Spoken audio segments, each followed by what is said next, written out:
Literature Whiz presents To Kill a Mockingbird, by Harper Lee. Analysis. Part 2. Chapter 12 to 13. Dill's absence from Maycomb coincides appropriately with the continued encroachment of the adult world upon Scout's childhood, as Dill has represented the perspective of childhood throughout the novel. Scout's journey to Calpurnia's church is the reader's first glimpse of the black community in Maycomb, which is portrayed in an overwhelmingly positive light. An air of desperate poverty hangs over the church, the building is unpainted, they cannot afford hymnals, and the congregation is illiterate, yet the adversity seems to bring the people closer together and creates a stronger sense of community than is found in Scout's own church. The devotion of the black church contrasts starkly with the hypocrisy of the white ladies' missionary circle that Scout attends in Chapter 24. There, one of the missionary ladies, Mrs. Merriweather, bemoans the plight of the oppressed indigenous people of Africa at the same time that she complains about how moody Maycomb's black citizens are. In addition, Lee introduces the black community at a crucial moment in the narrative, just as race relations in Maycomb are thrown into crisis by the trial of Tom Robinson. By emphasizing the goodness and solidarity of the black community, Lee casts the racism rampant among Maycomb's whites in an extremely harsh and ugly light. One of the main moral themes of the novel is that of sympathy and understanding, Atticus's tenet that Scout should always try to put herself in someone else's shoes before she judges them.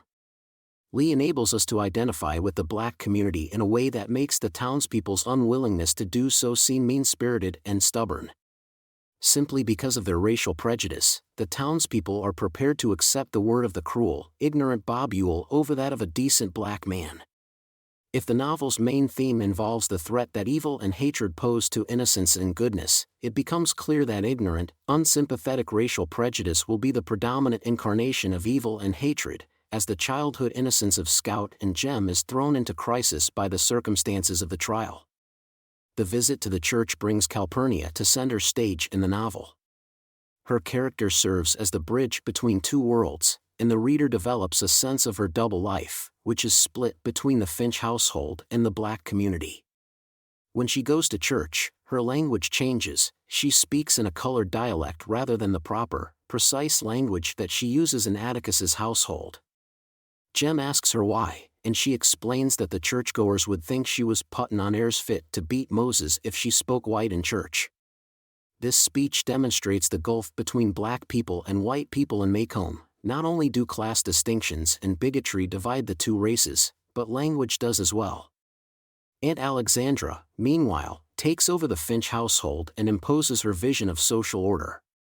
With her rigid notions of class and her habit of declaring what's best for the family, she naturally clashes with Calpurnia, whose presence she deems unnecessary, and Scout, who wants no part of what her aunt represents, namely, respectable Southern womanhood. The reader may side with Scout at this juncture and consider Aunt Alexandra inflexible and narrow-minded, but, like most of the book's characters, she has many redeeming qualities. She may not have her brother's fierce yearning for justice or his parenting abilities, but her eagerness to rear Jem and Scout properly and her pride in the Finch name demonstrate that she cares deeply about her family. Chapter 14 to 15. If Aunt Alexandra embodies the rules and customs of the adult world, then the reappearance of Dill at this juncture offers Scout an opportunity to flee, at least for a short time, back into the comforts of childhood. However, Dill's return also emphasizes the growing gulf in development between Scout and Jem.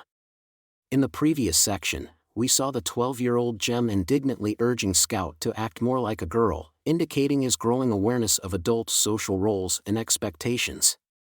Here again, Jem proves clearly too old for the childhood solidarity that Dill's presence recalls. Scout relates that, upon seeing Dill under the bed, Jem rose and broke the remaining code of our childhood by telling Atticus. To Scout, this act makes Jem a traitor, though it is really an act of responsibility that marks Jem's maturation toward adulthood. Dill's account of his family troubles reminds both Scout and the reader of the Finch household's good fortune. Atticus is a wonderful father, and Aunt Alexandra's faults result from caring too much rather than too little. Dill's parents have treated him with apathy and disregard, perhaps the greatest offense a parent can commit. As Scout duly notes, the world of childhood fun that Dill represents can no longer stave off the adult reality of hatred and unfairness that Jem finds himself entering. Whereas, 2 years before, the Finch children's lives were dominated by games and friendship with Dill, their lives now focus on the adult world of Tom Robinson's trial. The now mature Jem leads Scout and Dill into town on the night that Atticus faces the lynch mob.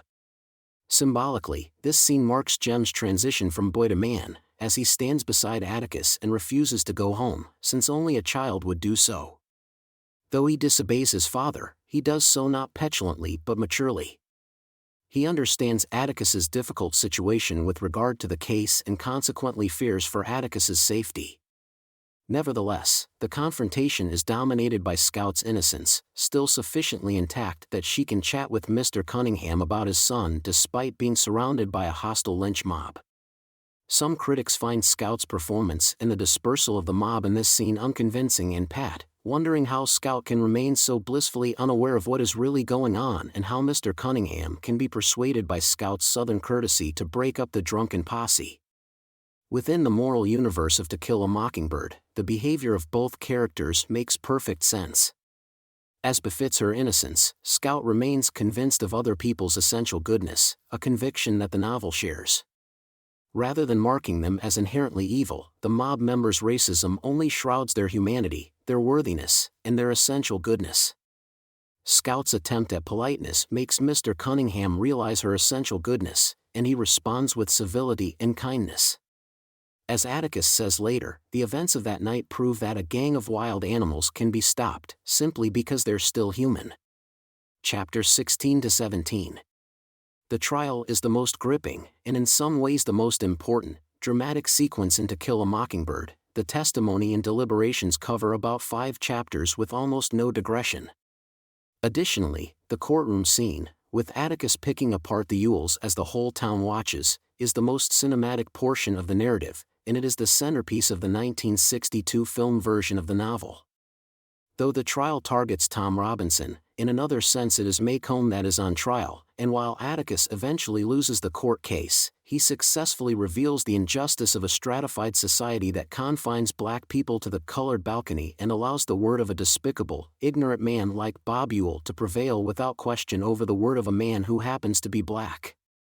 In the trial conducted in the courtroom, Atticus loses. In the trial conducted in the mind of the reader, it is the white community, wallowing in prejudice and hatred, that loses.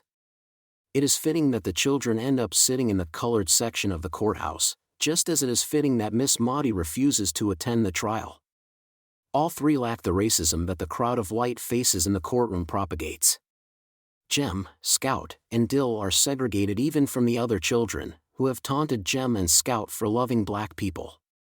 That the trial scene creates such an atmosphere of suspense is testimony to the author's skill, because there is no real suspense. Even Atticus knows that the verdict is a foregone conclusion.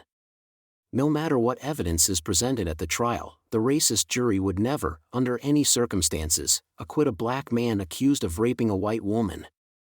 The reader knows that Tom Robinson will be found guilty, so Lee locates the tension and suspense elsewhere, in Atticus's slow but steady dismantling of the prosecution's case. Jem, still clinging to his youthful illusions about life working according to concepts of fairness, doesn't understand that his father's brilliant efforts will be in vain. He believes that the irrefutable implications of the evidence will clinch the case for Atticus. When Jem says, "We've got him," after Bob Ewell is shown to be left-handed, the reader knows better. Atticus, like Mrs. Dubose in her battle with morphine, is licked before he begins. Bob Ewell's real name is Robert E. Lee Ewell, a moniker that links him with the South's past and makes him absurd by comparison with his namesake, General Robert E. Lee, who fought valiantly for the Confederacy in the Civil War despite his opposition to slavery. If Robert E. Lee represents the idealized South, then Bob Ewell epitomizes its darker and less respectable side, dominated by thoughtless prejudice, squalor, and meanness. Atticus's admonition to Scout that she should increase her tolerance by stepping inside other people's shoes does not apply to Bob Ewell. When Atticus tries to do so later, he only underestimates the depth of this little man's wickedness. The irony, of course, is that Bob Ewell is completely unimportant. He is an arrogant, lazy, abusive fool, laughed at by his fellow townsfolk. Yet in the racist world of Maycomb, sadly, even he has the power to destroy an innocent man, perhaps the novel's most tragic example of the threat posed to innocence by evil. Chapter 18-19. Mayella Ewell is pitiable, and her miserable existence almost allows her to join the novel's parade of innocent victims. She, too, is a kind of mockingbird, injured beyond repair by the forces of ugliness, poverty, and hatred that surround her. Lee's presentation of Mayella emphasizes her role as victim. Her father beats her and possibly molests her, while she has to deal with her unhelpful siblings. She has lacked kind treatment in her life to such an extent that when Atticus calls her Miss Mayella, she accuses him of making fun of her. She has no friends, and Scout seems justified in thinking that she must have been the loneliest person in the world.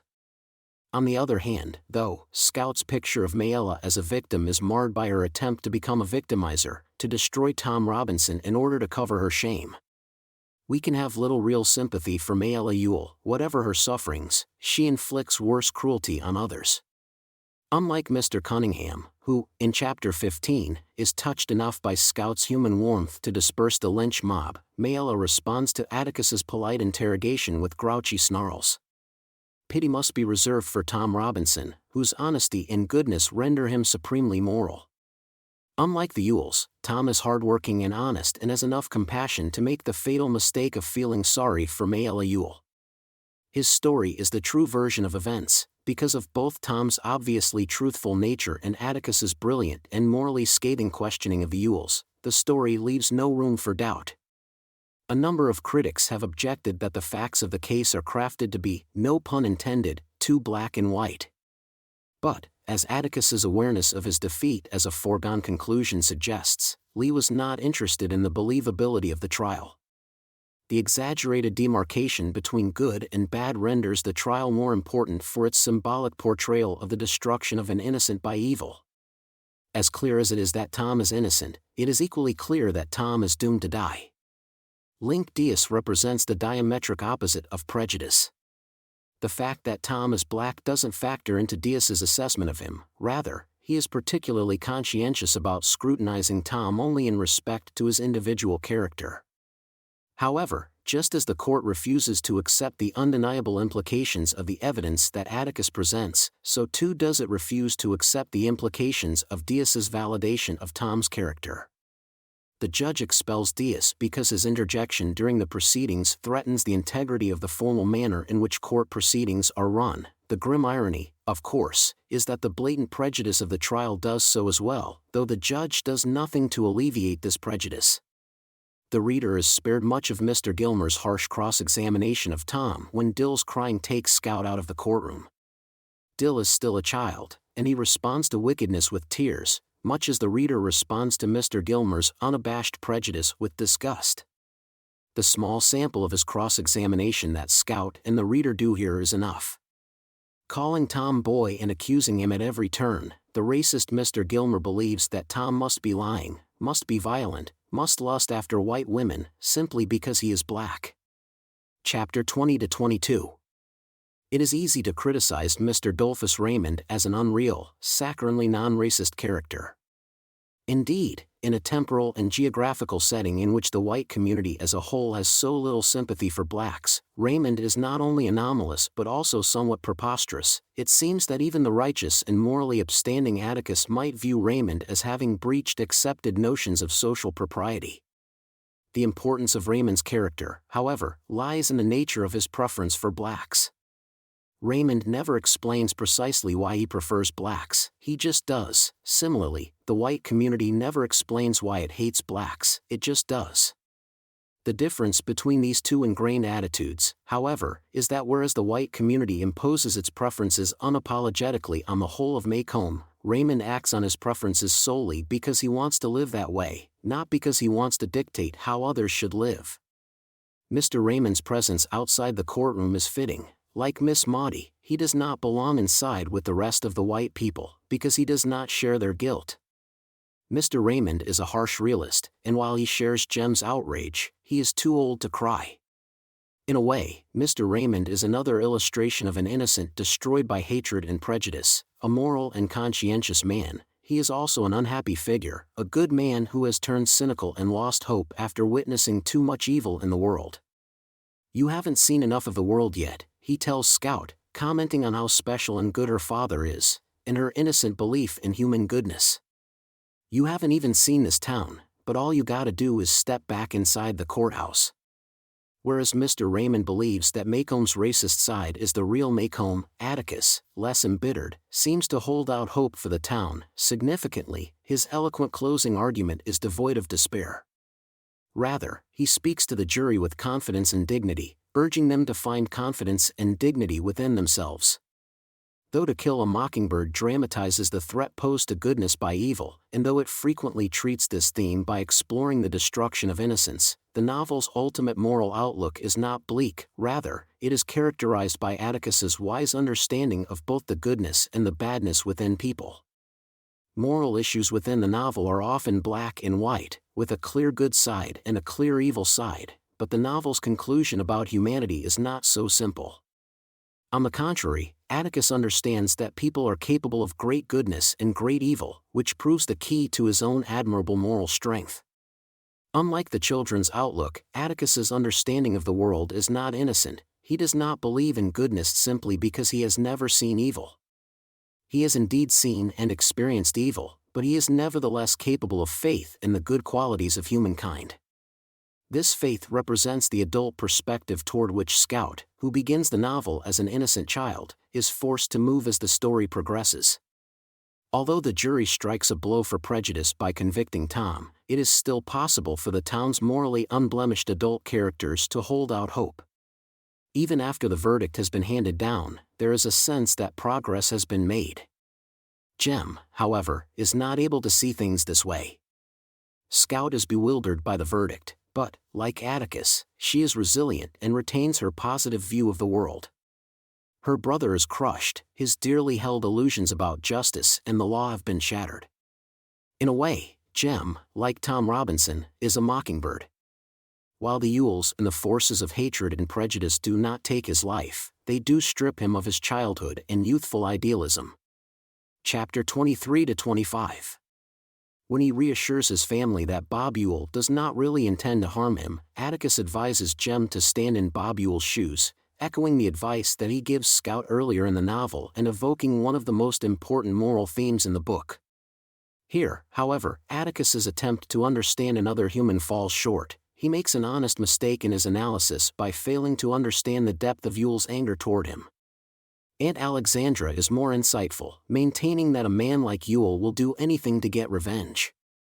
Although her comments seem typical of her tendency to stereotype those people who are different from the Finches, her analysis of Ewell proves correct. For all her faults, Aunt Alexandra gains, by way of her stereotypes, a basically reliable understanding of the people of Maycomb. Both Jem and Scout are forced to face the adult world in these chapters to an unprecedented degree. In fact, Jem is actually beginning to enter the adult world, showing Scout his chest hair and contemplating trying out for football. Jem and Atticus discuss the judicial system in Maycomb County for much of Chapter 23. Their conversation is an education for Jem in the realities not only of the jury system but also of life. Atticus's revelation that the Cunningham on the jury wanted to acquit Tom presents Jem with a remarkable instance of an uneducated white man being able to see beyond his ingrained racial prejudice, a further indication that the adult world is complex rather than black and white, as is the world of children. Scout, meanwhile, moves closer to the adult world by drawing closer to Alexandra. Alexandra's refusal to have the lowly Walter Cunningham to dinner puts her at odds with Jem and Scout, providing them with another opportunity to deride Maycomb's ludicrously irrational social hierarchy. But the missionary tea party reveals Alexandra's better side. The scene brilliantly portrays the hypocrisy of the Maycomb ladies.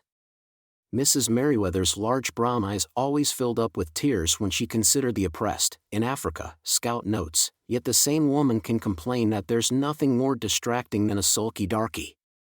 In the wake of hearing of Tom Robinson's tragic death, however, the tea party becomes an opportunity for the Finch women to display moral courage by maintaining a public facade of composure.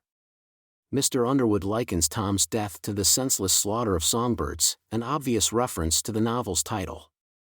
In this moment, Alexandra and Scout stand together as finches, as harmless as mockingbirds, forced to bear the white community's utter disregard of justice.